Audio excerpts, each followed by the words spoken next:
Hi, I'm Lou Ann Hunt, and this is your November edition of Lynchburg 360. Last year, the rest of the world found out something Lynchburg residents have known for a long time. Tarsha Joyner bakes a mean cookie. Just 1 year after Tarsha won the Food Network's Christmas Cookie Challenge, she's finally realizing her lifelong dream of owning her own shop. We caught up with her recently, which wasn't easy, by the way, to learn more about Mrs. Joy's absolutely fabulous treats. Mrs. Joy's absolutely fabulous treats. It's happening right here in this kitchen, and the smell is amazing. Tarsha, it looks like you're whipping up another delicacy. Tell us what you're doing. I am, and I'm almost embarrassed to have you watch me because I operate in chaos, it feels like, but only when people are watching. There's a method to my madness when I'm by myself. I'm making a birthday cake. What kind of cake is it? It's a vanilla cake with chocolate, Italian meringue buttercream, and it's going to have a white chocolate ganache dripped over the sides. They're called drip cakes. And I'm going to top it with Snickers candy bar. Sounds wonderful. Now, how long does it take to make a cake like this? You got to bake it, you got to mix it, bake it, and then you got to cool it, and then you got to shape it. I mean, if you use the traditional pans, it doesn't. You just flip it out. But usually, I like to cut them to a rectangular shape. I just like squares better. They're easier to slice. It's easier to discern what a slice is. And then it usually takes me about, I don't know, over a period of 8 hours, I guess I can get a cake done. Wow. Oh, well. Tarsha, the last time we talked, you had just gotten through with the Food Network program, the baking contest, and you'd won the $10,000. What has life been like since that happened? It was really hectic because the show brought me to the forefront, brought me to the knowledge of a lot of people that had no clue about it. And so a lot of people decided they wanted to try my treats because they saw me on Food Network. So it really was a big boost for business. I see that you post the pictures on Instagram of your cookies, and they look phenomenal. So are you still making a lot of those specialty cookies? I do, and usually they're pretty large orders. So I don't get to do as many as I like because those take a lot more time than a cake even does, especially if they're highly detailed. And the hours for your shop? Well, they keep fluctuating because the longer I'm open, the more I tend to sell out. So right now we're open from 9 to 6 Monday through Friday, and on Saturdays we're open till 9 because I wanted to be open for the theater next door. I chose downtown because I've worked down here for so long and I really love the area. I've always loved downtown Lynchburg. I love the architecture of the buildings. I love the people. It's just a really happening spot, and it's really starting to grow. And I thought it would be really great to have a presence here myself. If I wanted a business that was going to thrive, it needed to be downtown.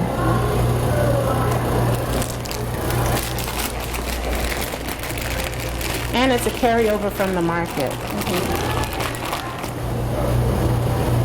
Well, you've only been open a short while here. How has the location here at Commerce Street worked for you?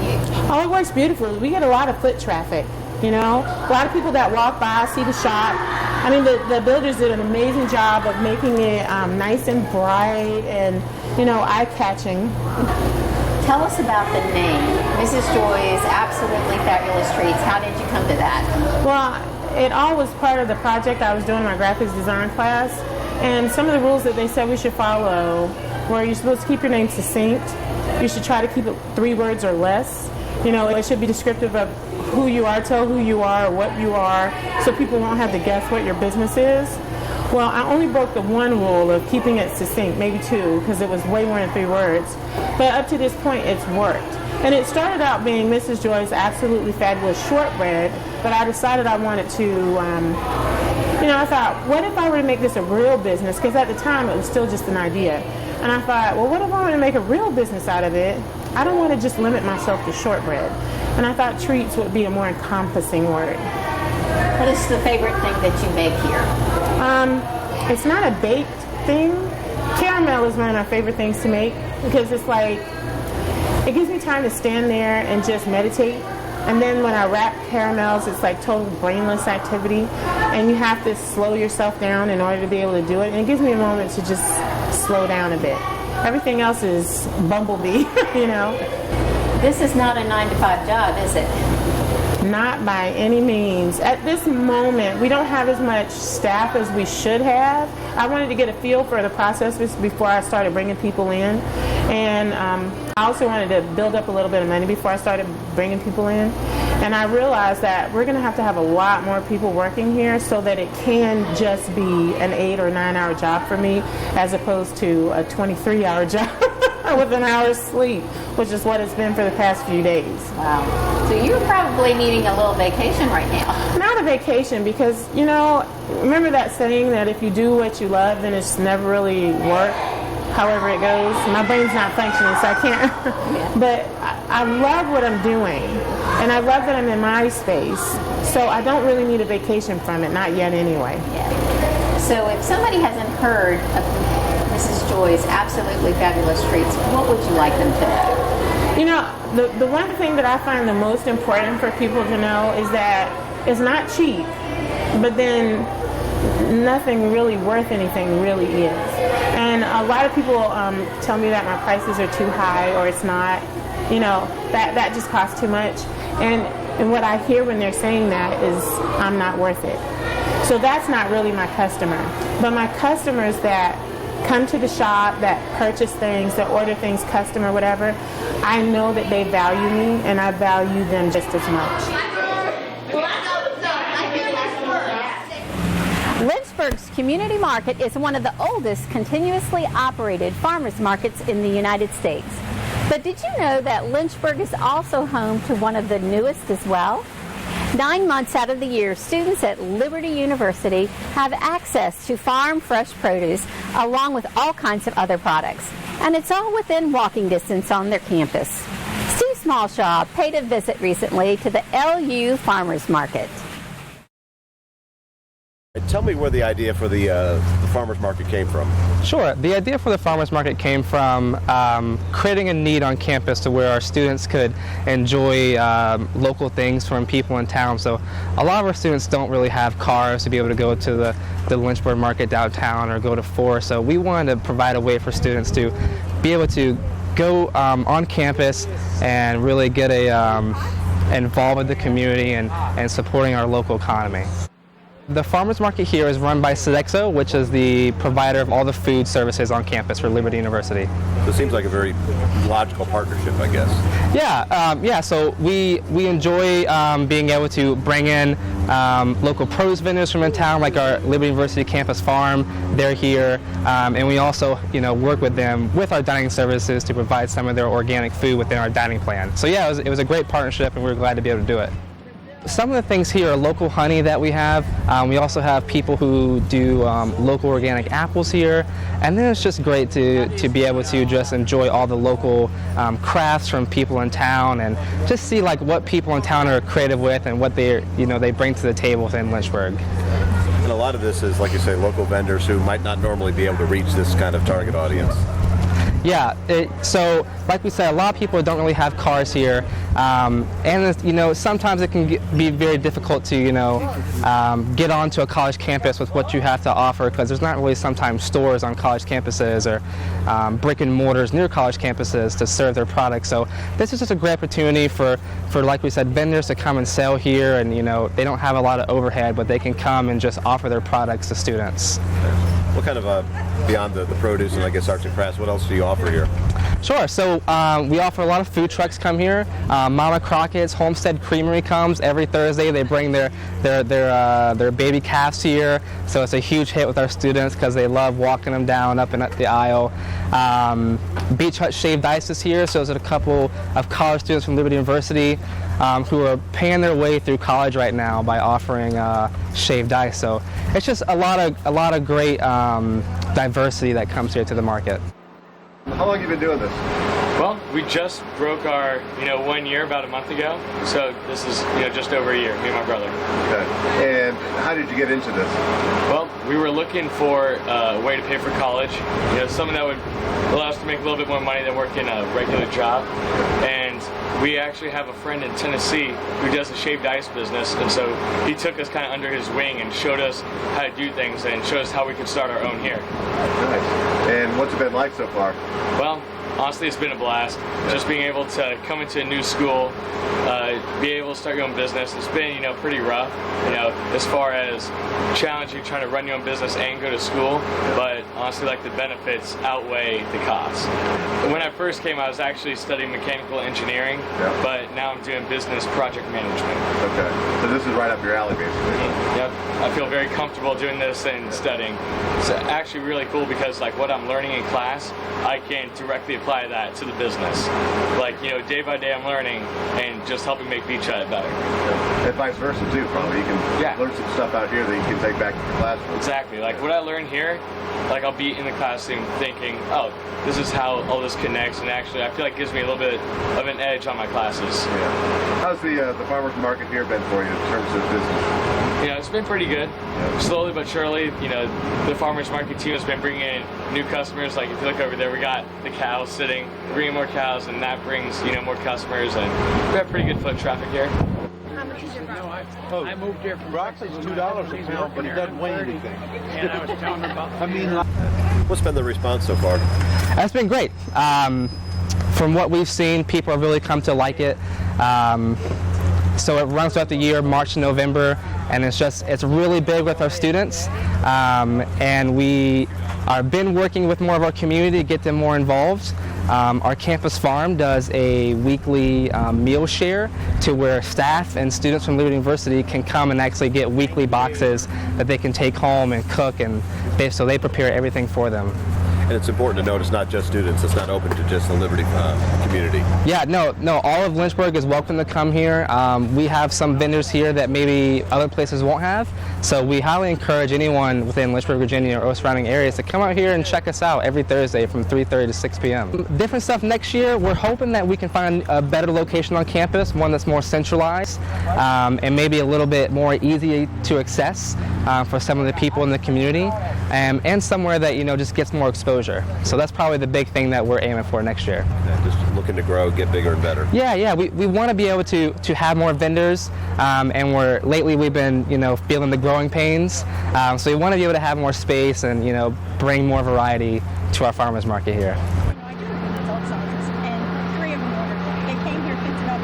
You charge how much per table for the vendors? Sure, so we charge $25 per vendor, and all the proceeds that we take in 100% get donated directly to charities in town, local charities. So we don't give those to any national organizations, we give those right to local charities because we believe that it's important to continually invest back in your community, and we're very happy to be able to do that here.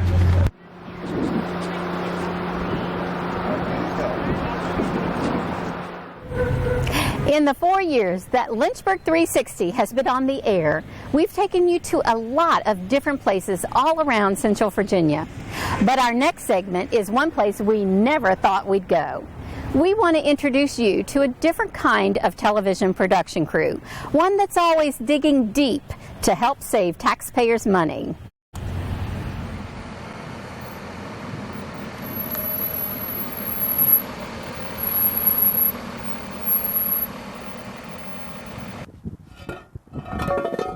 We were given the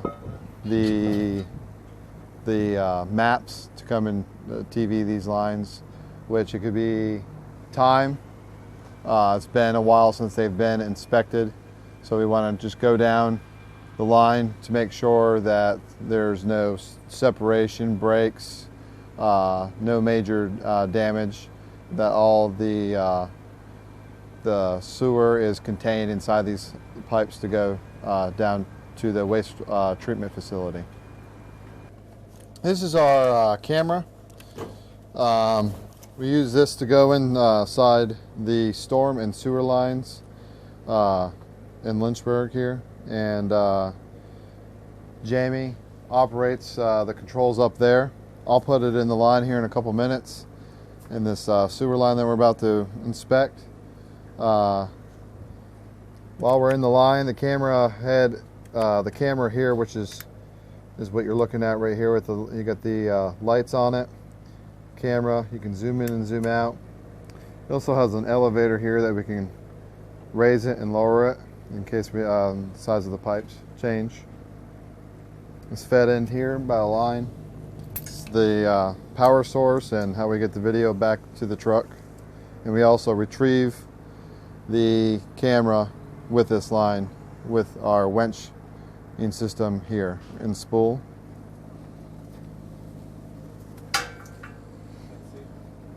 And Jamie's moving the camera head around now.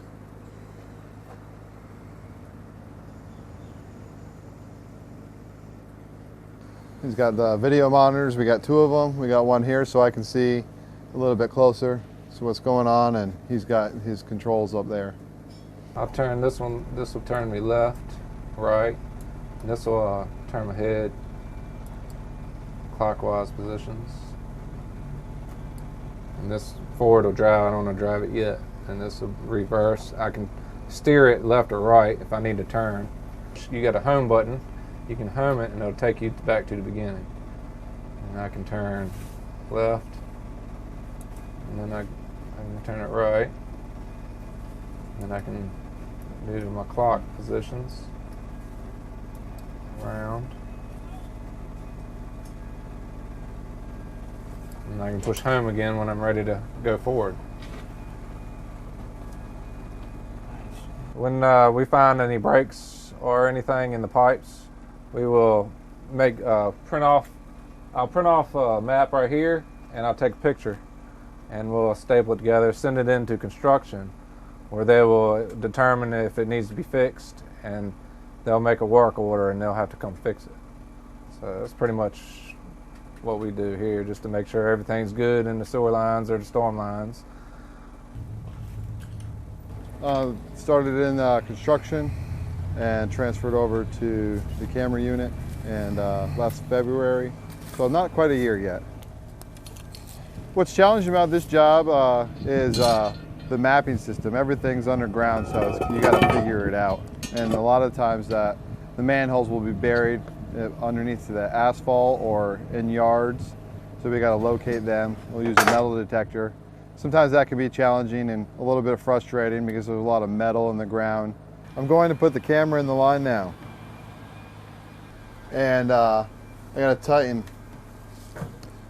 our spool up here, so as we're lowering the line down, the camera down, it all doesn't spool off, and it helps lower the camera down so it just doesn't free fall if I were to let go.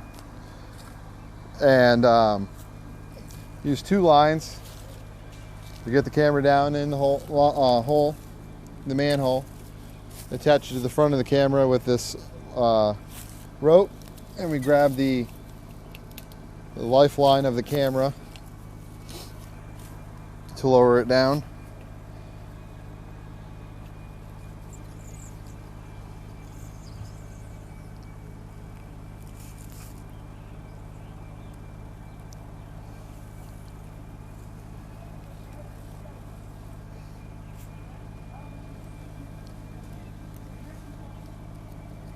Then I'll position it in the direction that we're going.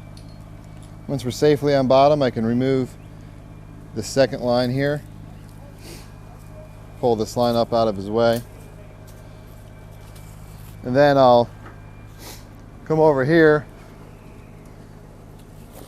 and lower this BB.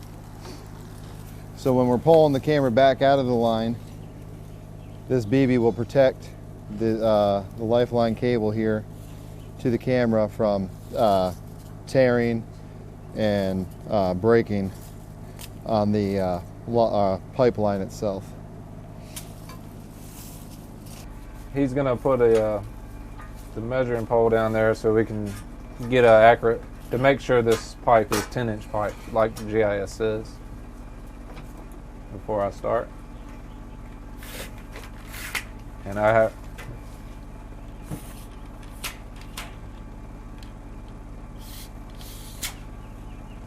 it's 8-inch. 8-inch terracotta vitrified clay pipe. And then I tell him to get me a 4-foot, because the cable's hanging down now. If I were to drive, the cable's not going to pull off no footage until it gets tight. And the way, if you swing that cable, it won't pull off of this reel. So he's got to drive me to the back of that knuckle on the camera is 4 foot. Once that knuckle gets in there, it'll start pulling the cable. That way it'll read the footage so I can get it accurate. All right, I'm gonna get 4 foot. All right, ready. All right, hold me right there. So I'm gonna document them roots right here real quick.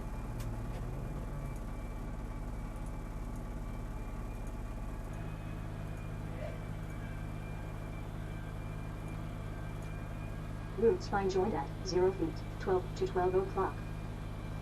All right, 4 foot. All right, 4 foot.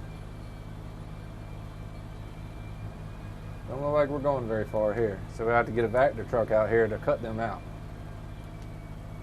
4 foot. All right. All right, let me listen. We're not going no farther. All right. Oh yeah. I'll make a map to go along with the picture.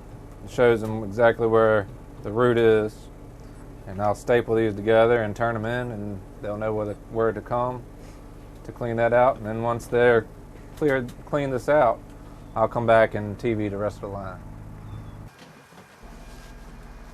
I've been a plumber my whole life, and started out in construction, fixing all this stuff, which was my plumbing experience. Came in handy for this job. On behind a computer, which I've never been on before, and that's good experience. Trying to learn something new is good. I love it here. I'm treated good, and the benefits are good. Have more time with the family. Seeing groundhogs, rats, snakes, spoons and forks. I found a shock off a car. It's a lot of stuff. Toy guns, basketballs, footballs, baseballs. Anything you can think of, really. It's important because you don't want sewage spilling out into the ground. So we go in here, and if there's any possibility that sewage can reach the ground, we can see it in here so that we can get it fixed. Got it.